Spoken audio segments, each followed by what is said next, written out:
This is a horror podcast, and as a result, you may find the content too disturbing. If so, just turn it off. It's cool, we won't be offended. We'll see you next week.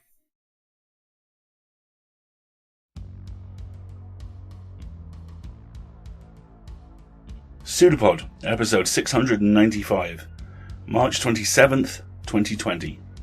This week's story, Muse, by Sarah Gribble. Hey folks, Alistair here. Hope you're all doing okay. This story first appeared in Tales of Blood and Squalor, and its author, Sarah Gribble, physically resides somewhere in Ohio, but where her mind resides depends on the day. She writes sometimes, she bangs her head against the wall other times. Her short stories have been featured in a variety of online and print publications, most recently Crescendo of Darkness, Mirror Dance, and the best-selling The Edge, Infinite Darkness. Your reader for this week is the truly fantastic S.K. Nash. And so, without further ado, aside from a warning that this story goes some pretty dark places, we have a story for you, and I promise you, it's true.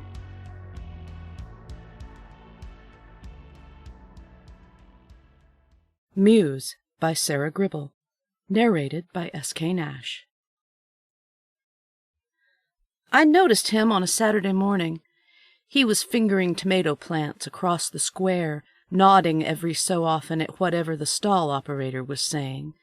His eyes crinkled when he smiled, but too much, like he'd read the cliché about smiles not meeting eyes too many times, and decided to reverse the idea. His never quite reached his mouth.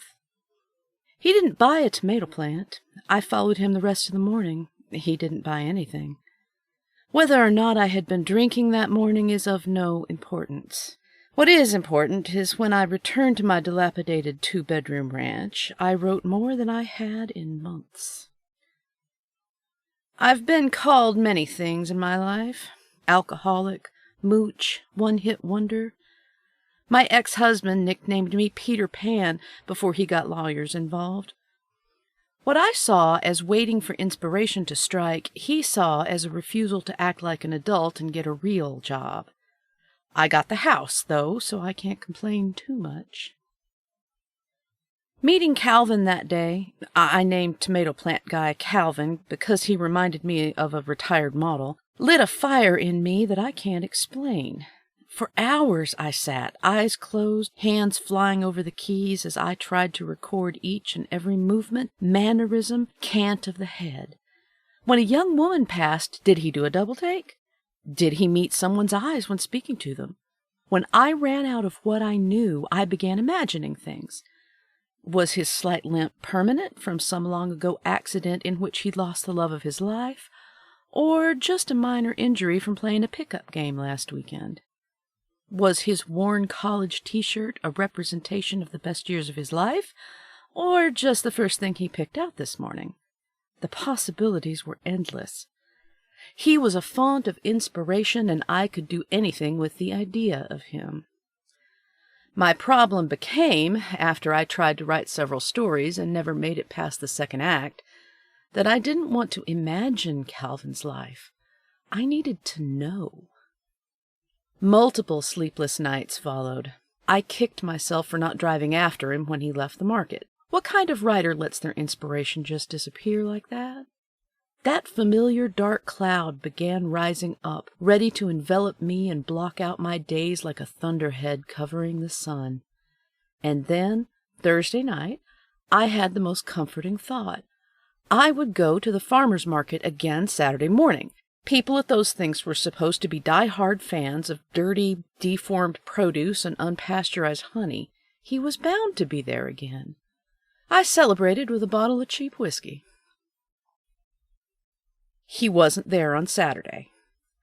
I arrived while the farmers were still setting up, earning myself many a side-eye, and stayed until they tore down, and the only sign of the market was a thoroughly smashed tomato ground into the sidewalk. Even then I stayed, staring at that tomato, noticing how it had exploded, the splatter reaching a couple feet in all directions. No doubt it covered the clothes and shoes of the person who performed the tomato side as well. It would probably stain. A person can't commit a crime like that and not be covered in their guilt. I briefly entertained the idea of returning the following Saturday, and possibly even the one after that, and the one after that, and every one until I found him. I sometimes get such a surge of motivation, a glimpse of the determination that marked my early 20s, the drive my husband fell in love with. It dissipates quickly these days. By the time I'd left the bench in the square, I'd decided all was hopeless and my only recourse was to crawl into a bottle. The only logical next step was to decide between whiskey and vodka, a decision I couldn't manage to make, so I got both. I was half a bottle in when my agent called. She was sorry. It had been years since my last book. She'd given me ample time. There were other talented authors clamoring in the wings, blah, blah, blah. I had some choice words for her. When she told me I should get help, I hung up. I don't remember much about the following months, besides a blur of late notices, bad takeout, and faux concerned calls from my ex. Was I eating, getting out, taking a shower? What I heard was, did you mow the lawn, clean the tub, make sure there are no roaches in the kitchen? At some point, I moved my desk and computer down to the basement. I remember this well because I tripped and broke an empty vodka bottle while trying to maneuver it around a corner. I cut my foot pretty bad. I wrapped a clean enough shirt around it and then followed up with some duct tape I found on my husband's old tool bench. Then I had a bottle of something, and he lit a bonfire in the backyard, to which I fed all my unfinished writing. I liked the desk down the basement better. It stunk of failure. I only emerged when I ran out of alcohol. To the store, in, out, quick. I couldn't stand the looks I got, the way mothers pursed their lips and held tight to their children when I walked by. I don't know how much time had passed since I'd first seen Calvin. I do know there was a chill in the air when I saw him again. I was stumbling around the grocery store parking lot, trying to remember where I parked my car, when I noticed a guy leave his cart in the middle of an empty spot. I thought of saying something, chuckled, then stopped in my tracks. There was something about the bend of his shoulders, the slight limp, from accident or pickup game, that rooted me in place. I almost dropped my bags. The bottles clinked together loudly, drawing his attention. My heart stopped as his eyes met mine. I must have looked like a deer in the headlights, a teen caught smoking, a dog shamed over a golden puddle on the floor. He smiled his weird, eye-crinkling smile and offered to help me to my car. My tongue stuck to the roof of my mouth, but I managed to nod. With a chuckle, he asked if I was having a party, then frowned a bit when I didn't answer. He carefully placed my bags in the trunk while I stared and didn't speak. When he finished, I took a step toward him, arms gravitating upward, meaning to give him a thank-you hug or kiss or blessing. He sidestepped, cleared his throat, gave an awkward farewell wave. My eyes followed him as he folded himself into the driver's seat of a Yaris. The report of his door slamming brought me back to myself. Only then did I realize I'd been grinning so long my cheeks hurt. I made the decision right then and there. I couldn't let this cart-disregarding, Yaris-driving, tomato-plant-feeling, drunk-helping, interesting man go again. So I followed him home, like I should have done months before. For the next several weeks, I skipped my morning slug so that I could drive to Mark Avenue, park under a tree a discreet distance away, and watch Calvin. He lived in one of those neighborhoods where every house is a carbon copy of the last, save for a slight variation in neutral paint. Calvin hated it, and I loved that about him. He left his garbage cans on the curb, didn't keep up with his landscaping, and flipped off his neighbors behind their backs. He also recycled, took frequent bike rides, and, if the contents of his mailbox could be relied upon, gave to a half-dozen charities. He woke at the same time every morning, 9 on the dot, but the rest of the day was unscheduled and sporadic. He never left to go to work, conveniently for me, so I assumed he freelanced. I began to imagine he was a writer like me, that maybe we could get coffee and gripe about the industry together, maybe even co-write a novel together. When that proved too fanciful even for me, I decided he was a spy. Not like a Russian agent, more like corporate espionage. I liked this new idea and ran with it. Every evening, I tore myself away from Calvin and returned home, descended to the basement, and poured every little detail onto my hard drive while I poured vodka into my stomach. My newest story was really taking form. So much better than the drivel I'd written in the past, there was no way it wouldn't be a bestseller. I was so confident of this fact, I called my agent multiple times. When she stopped answering, I left her a message. She'd be sorry, I didn't need her, and she was bad at her job anyway. I wrote as much as I could of Calvin's story, but there were holes, gaping ones. I grew frustrated, staying later every night to watch him, hoping to discover some new fact that would let me see. There was nothing. Eventually, I realized I could learn no more by merely watching him. If I really wanted to round out my character and story, I'd have to see his reactions for myself. I'd never kidnapped anyone before, but what I had done was spend 2 decades of my life reading crime novels. While no expert, I was no dummy either. Incapacitation is the most obvious way to abduct someone. There's 0 chance of them running, and very little chance of any cries for help. But Calvin was much bigger than me. I may be stocky, but my height just can't handle a guy as tall as Calvin. I needed him to move of his own accord. Riskier, yes, but necessary. My plan was simple and involved something I already had lying around the house. A gun. All I had to do was wait for one of his evening bike rides. His route varied daily, but he always returned the same way. I simply hid behind a cluster of bushes and waited until the right moment, then jumped into his path. He swerved, skidded, and ultimately fell. There was a sharp crack when he went down, followed by a howl of pain. I winced at the suddenly twisted form of his forearm, but watched his expressions, the way he bit his lip so hard it bled, how he rolled back, cradling his arm to his chest. My breath hitched. This was exactly what I needed. I got so excited watching him I almost forgot my goal. When he started screaming and calling me names, I launched into action. First, "Oh, are you okay? I'm so sorry. Here, let me help. Blah, blah, blah." Second, pull the gun from my waistband and whisper menacing words. I'd been up half the night planning the script. There were so many cheesy bad guy lines. I wanted to be simple but cool. What came out was neither. It was more like a toddler attempting their first complex sentence. I hadn't considered my own nerves when planning. He saw the gun and got the drift, though. Getting into the car was easy. It wasn't far away, and I think he was in shock. When I told him to drive, he pointed at his broken arm and said he couldn't. He spoke so matter-of-factly, with such a haughty look on his face, that I believe he thought he thwarted my plans with that one sentence, and my only choice would be to drive off without him. I chewed it over for a second. Broken bones definitely weren't in the plans, at least not at this stage. Ultimately, I told him to suck it up and use the other arm. I felt bad, but things never end well when the kidnapper drives. So many emotions coursed through me as we pulled up to my house. I was still nervous, but now a sort of giddiness crept in. I felt manic, similar to that time I'd tried speed in college. I tried to take note of every emotion.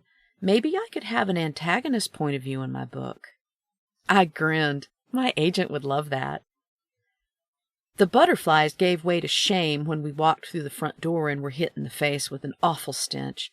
Stale alcohol, rotting meat, a hint of vomit. Calvin recoiled. "I must have forgot to take out the trash," I said. "For how long?" he shot back. Up to this point, I'd been able to pretend I was simply bringing home an old friend. Calvin had acted well enough. I'd barely had to threaten with the gun. But his comment left me wanting to control him, to show him who was the boss. I pushed him. He lurched forward, tripped, tried to catch himself. He screamed in agony as fresh blood flowed from his arm. "Maybe now you'll remember who's in charge." I said the tough guy words, but my voice wavered. Calvin probably didn't hear me, though. He passed out a second later. When he came to, he was propped in a rusty lawn chair in my moldering basement. I had soup waiting. Soup is nice, homey, something a mother provides for comfort. It was my way of apologizing for the arm and for what was to come. He refused it, said he didn't feel well. I believed him. His face was a waxy gray, his upper lip beaded in sweat. He was curled into himself like a spider trying to hide, but still looking like it might spring if provoked. I apologized for his bindings. I had to keep him in the chair somehow. He glared at me. "What are you doing?" he demanded. I held up an index finger while my pen scratched away at my notebook paper. He waited. "Taking notes," I said when I'd finished. A flash of fear shot through his eyes, followed by a narrow, intense look of hatred. My eyes widened and I picked up my pen once more. "You're sick!" he spat. That hurt. I shook my head. "You don't understand." I rose and moved toward my desk. I shuffled papers and notebooks, empty Chinese containers and fifths, until I found my latest draft. Flipping the crisp paper under my nose, I closed my eyes and took a big sniff, sighed. "I'm writing a book," I said, holding the stack out to him. "About you." His brow furrowed. I laughed. "No, nothing creepy," I insisted. "Look." I held up a page for him to read. The basement lighting was dim, and he had to squint. "I'm a writer. I just needed to see. Get it?" My brain felt jumbled. I wasn't at all sure I was explaining myself correctly. Calvin's eyes wrinkly. He looks in. 3 men. Sheila. He trailed off. "What is this?" I jerked the paper away, scowling. "Calvin moved to the window and took a quick look inside," I read aloud. 3 men, all armed. That didn't matter. They'd taken Sheila, and he was going to get her back no matter what they did to him. Giving the real Calvin a pointed look, I shook the paper in his face. "A book. You're a spy whose great love gets kidnapped, and you'll do anything to save her. Not long after this scene, the bad guys catch you and torture you for information about your boss." He wasn't listening. I snapped my fingers in his face. "It's a brilliant novel, a future bestseller." "Look, lady, if you want me to say I see a novel written on these pages, I'll do it. I'll go before the Almighty and do it." Delusional. He had to be. "But you've got to do something for me." "What?" "You've got to set my arm." I shook my head violently. The thought made me sick. I didn't want to hear the snap of bones again. Besides, Calvin's torturers wouldn't set a bone for him, so doing it wouldn't serve my purposes. "I don't know how." He swallowed like he was trying to keep bile down. "Then you have to take me to someone who can," he said softly. "Calvin," I said, sitting opposite him once again. "I can't do that either." He studied me. "My name isn't Calvin," he said after a moment. "It's Chris Fisher." He nodded once, slowly, like he was explaining something to a child. I smiled. So he read crime novels too. First rule of being an abductee: make sure your captor sees you as a person. Second rule: establish a relationship with said captor. There was no way I was giving him my real name, so I went with my pen name. S.E. Essie? No, S.E. Initials. He frowned, but didn't seem completely disheartened. "Essie, I need a doctor. I had an accident, a bad one. Do you understand? I need help." Again, I shook my head.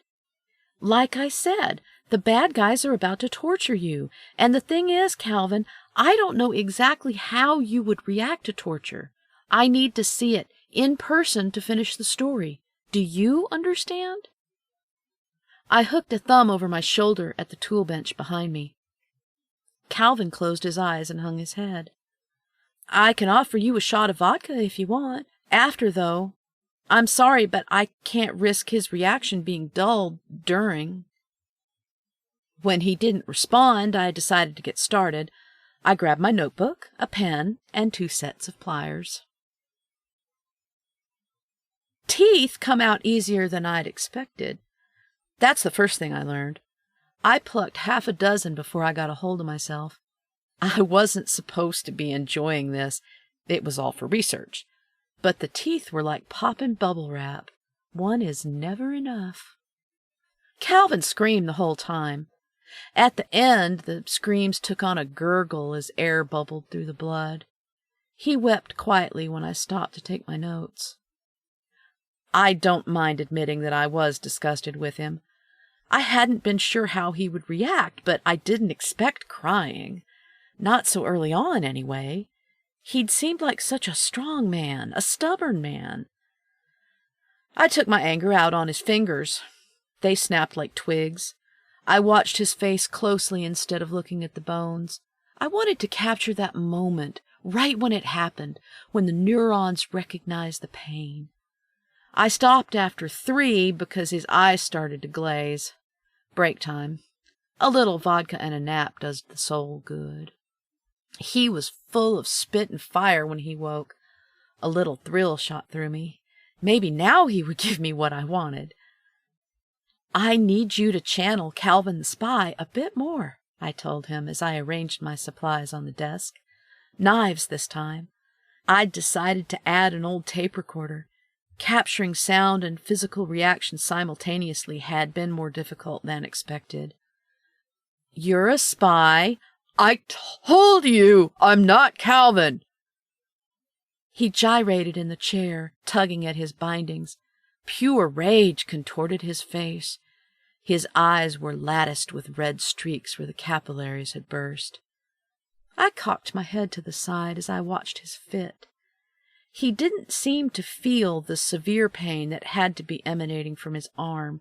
I began to wonder if there was a maximum threshold for pain in the human body. Is there a point of no return where, once crossed, a person either dies or shuts down all sensations? The theory was interesting, but filled me with unease. What if he no longer reacted to the pain? What would happen to my story then? What's an action scene without any action?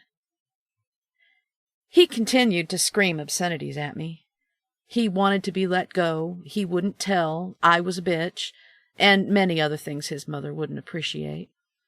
For the first time, I doubted myself. My hands began to shake. Was it really necessary to get everything right? Every last detail? I took a deep breath. Art reflects life.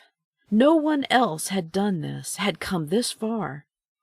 1,000,001 characters have been tortured, have died in stories throughout history, and I'll bet not one of those authors had the guts to do what I was doing. My characters would ring true. I picked up the knife and lunged at him. The blade sunk into his upper arm and struck bone. He howled, but in rage, not torment. He sucked both lips into his mouth and bit down with his remaining teeth. Blood streamed. He was breathing heavily through his nose, like a bull ready to charge. Sweat beaded his face, sending a salty misting into the air as he trembled. His eyes, no longer crinkled at the corners, were wide, animalistic. I pulled the knife out. The wound wasn't that bad. A couple stitches would probably fix it. Those wild eyes bored into my soul. I hung my head. I'd gone too far, pushed him way past Calvin the Spy. The creature sitting in the chair wasn't human anymore. I'd created a monster. Collapsing into my desk chair, I began to cry. My story was ruined. Calvin's breathing quieted as my sobs grew louder. Are you going to kill me? His voice was thick, slurred. I hiccuped. That's not how the story ends, I whined. You defeat your captors and save the girl. He considered this for a moment, then said in a low voice, Then untie me so I can kill you. The only thing I could do was stare at him. His face was so swollen he was almost unrecognizable. But some semblance of sanity had returned to his gaze, and that was what froze my heart, jolting cold dread through me. The idea was logical to him. I planned to argue. I was the narrator of this story, not a character. Besides, if I did choose to insert myself, I would obviously be Sheila. I opened my mouth to say all that, but what came out was, How would you do it? His eyes flicked to the line of knives on my desk, a shiny little army of destruction lined up for inspection. I nodded, chewed my lip, and considered. He was right. If I wanted to be true to life, and I so did, he would have to kill me. I almost let him do it, but there was a hitch I just couldn't get past. If I died, who would finish the story?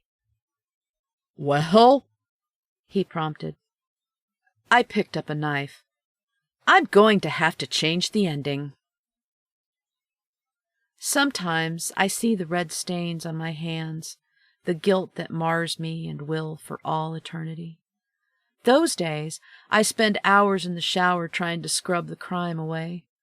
Sometimes I can, and sometimes I need to crawl back into a bottle. Just for the night, though. A best-selling author can't be drunk all the time.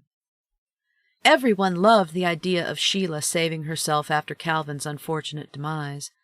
My publisher is clamoring for a sequel. I've been putting it off for a while now, but I can't anymore. The story is there. I just need a character. Her. Across the restaurant, absently twirling a steak knife through her fingers like a baton. I wonder, how would she react?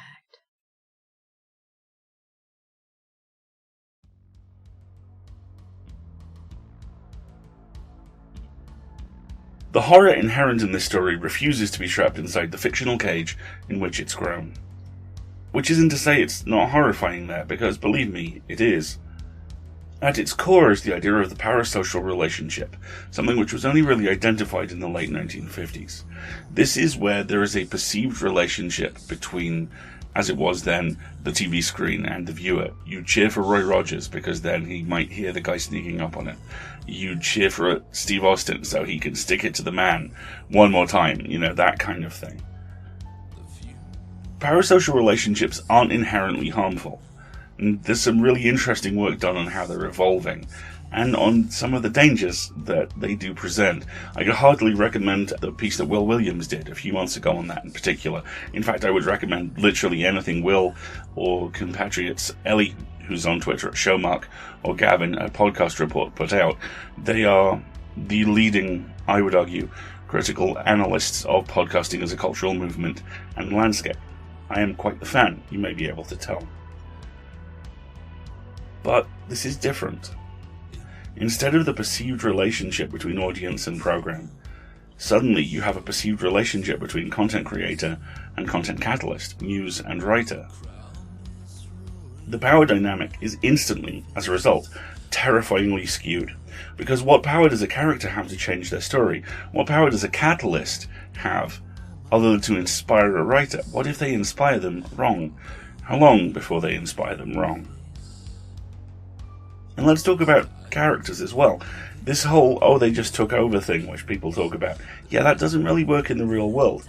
And look at how that relationship forms the basis of the first curdled level of interaction we see between the muse and the author here. This is redrafting taken to brutal, terrifying extremes. An author reaching deep into the guts of their story to change it by, pretty much literally reaching into the story's guts. This is a clever lie, the author is telling themselves. This is a story. This is rage and grief and horror. This is someone wanting to break something, not even just to see it broken, but because they want to break something, because then maybe someone else will feel that bad. All of that is chilling and complex and beautifully realized, and wraps parasocial relationships around the stories we tell and the ways we deal with ourselves on a day-to-day basis. And all of that is the preamble, because the true moment of horror here is when the victim works out the puzzle he's trapped in and tries to solve it, and it doesn't work. Because that's when the door locks. That's when the full stop, I'm a Brit, indulge me, is placed on the sentence of hope. The narrative jumps the tracks and careens off into the hills. The author at the wheel, both of them howling for fresh meat. The author reimagined as an instrument of destruction in the real world, and the parasocial relationship reversed. At the start, it's the scalpel that's needed to cut her story into shape, or so she tells us. At the end, it's the armor she needs to protect her from the truth of what she is, what she's done, and in the end, the only way this story can end. Did I mention I love this one? Because I really do. Great work, folks. I'm going to keep the donation preamble a little brief this week for fairly obvious reasons. If you can help out, please do. We rely entirely on you to pay basically all our costs.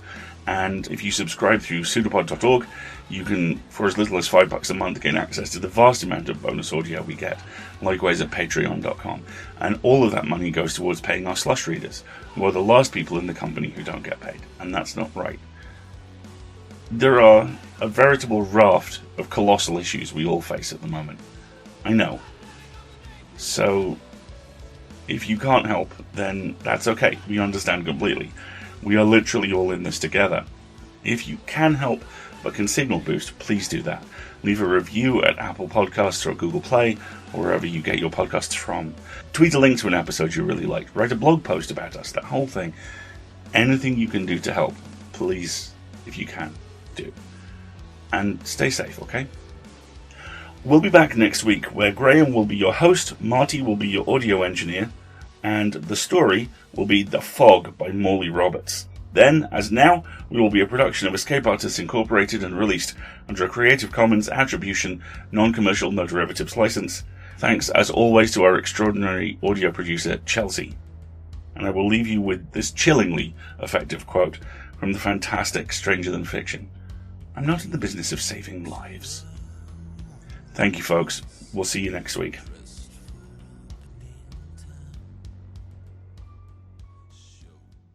It's a pseudopod. It's a big foot. It's all about podcasts these days.